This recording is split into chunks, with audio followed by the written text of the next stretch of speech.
name is Emi Oda, and my TED Talk is titled Fixing the Misconception. So my intended audience is non-dancers as well as dancers in the ISB community. And the purpose of my TED Talk is to convince people that people should avoid using denoting language towards activities such as dance, because there's always people that are passionate about it, and every little thing has and needs skills to be good at it. And any background topic you might need to know is that in our IB program for dance, the shows that we produce are sometimes not the most advanced, at the most advanced level. And even I know that as a part of the dance class.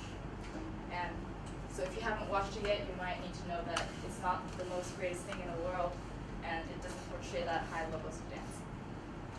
And the devices I use are Ethos, Logos, Pathos, Anecdote, Anaphora, and Inclusive Language. So I'm going to start my TED Talk now.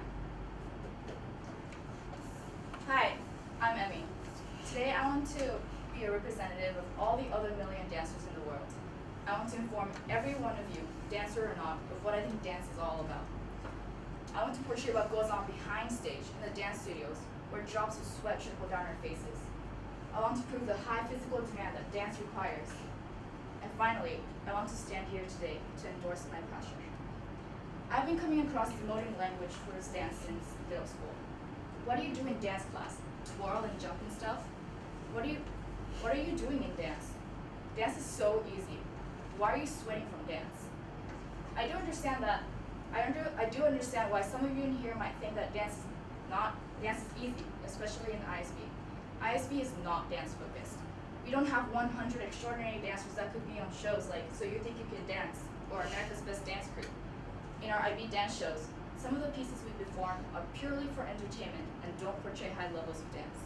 Yes, I admit that each year I only perform a few choreographies where I actually get to showcase much of the abilities I hope. So if this is the reason why you think dance is not physically straining, I understand where you're coming from. So perhaps you haven't been exposed to dance in its true form. Perhaps we have been presenting dance in a way that has caused you to misjudge. Perhaps it was our fault that at times dance has been looked down on in our community. This is what I'm going to present to you today, that to be a good dancer, we need a combination of so many qualities put together. Flexibility, strength, endurance, coordination, balance, creativity, emotion, grace, and the ability to perform in front of 100 people with confidence. All of these things. One essential quality dancers need is flexibility. We have to train for hours, days, weeks, months, and years to gain the ability to kick our leg up to our face. In a dance class, we have to put ourselves in pain to go over the limit that our body can bend or extend to. We have to repeat this pain again and again to slowly develop a wider range of motion. And finally after years, we get rewarded with an improvement that is noticeable, like this. One other quality that we need is strength. Alright, we are not big and buff like rugby players. Some of our muscles might not be so visible, but here's the truth. In some of the dance classes I tend to, we do nearly 100 sit-ups non-stop for warm-up.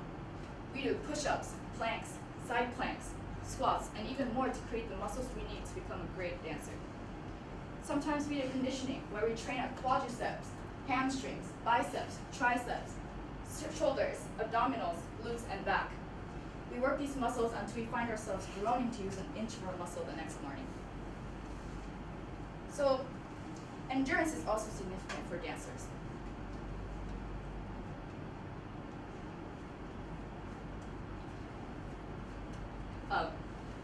However, because our aim when performing is to make everything look easy, it might be hard to recognize that dance asks for stamina.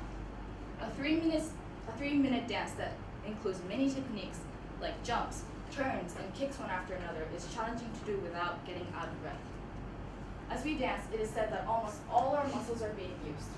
In fact, research shows that an hour of vigorous dancing can burn 500 to 700 calories. So here's one example of one movement that cannot be done without the combination of 2 or more qualities put together. So first of all, you need the flexibility to be able to do the splits. Then you need strength to be able to explode off of one leg and create this full splits in the air. So can you do this? Or even, can you do this? I guarantee you that most of you in here, or rather all of you, cannot do this because dance is not easy. And you can certainly not learn this in a couple of days. So in the end, all I'm asking for is a little more respect towards what millions of people in the world love to do and hold much pride in doing. I believe that dance is incredibly difficult, and to be considered a good dancer, it takes a lot. And what I mean by a lot, I hope you got from the past 5 minutes. Albert Einstein once said that dancers are the athletes of God. You may not agree to this quote, and that's fine because I don't know if I even agree. But if I were God, I would pick dancers to be my athletes.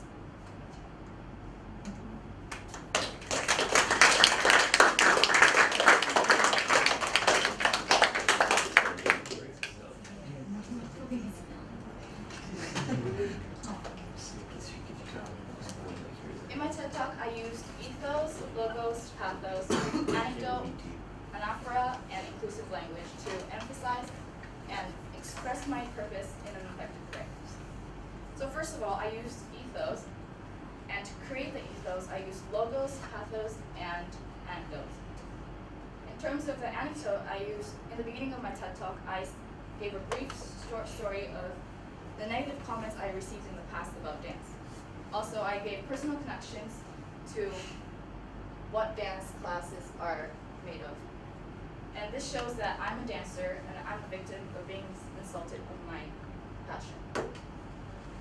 I did this so that people would know that I am experienced in this topic and that I have the right to have a say in a concept of this topic.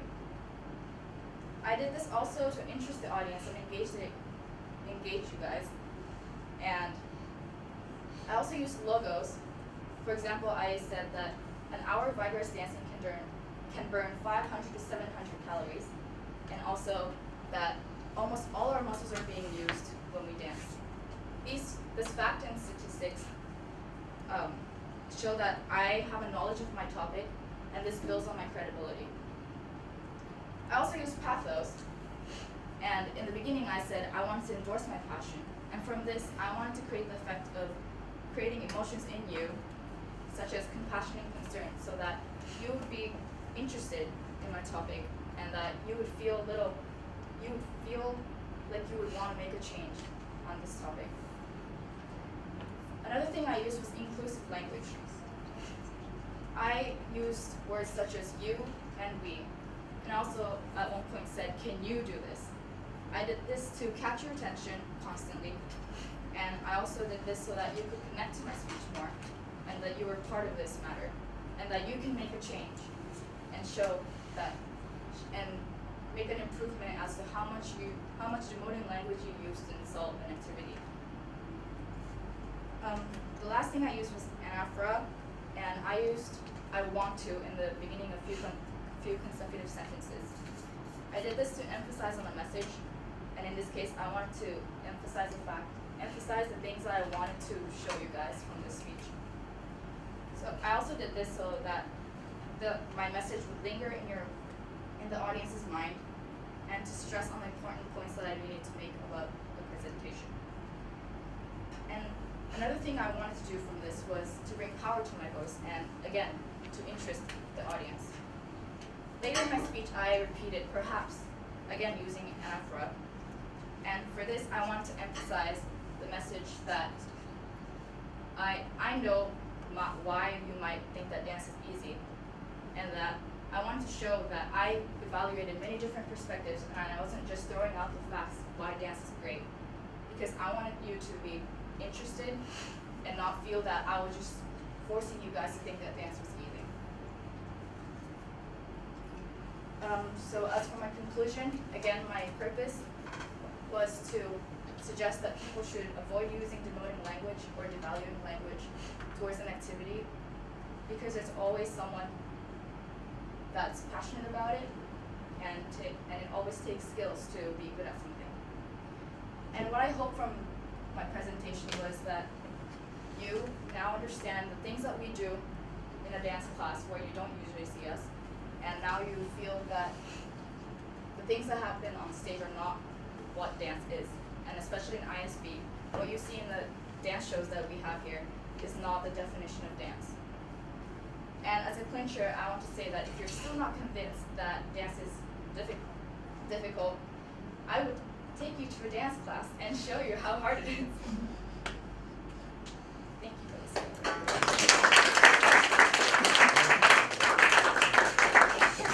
So we had to do 5 minutes, so we've got to kind of rush through this last bit, you guys. Ms. Jamgoshan is going to talk to you about the reading ladder you have to get done for next week, I think next Friday. Have you guys done that before? Yep, Yeah. can we?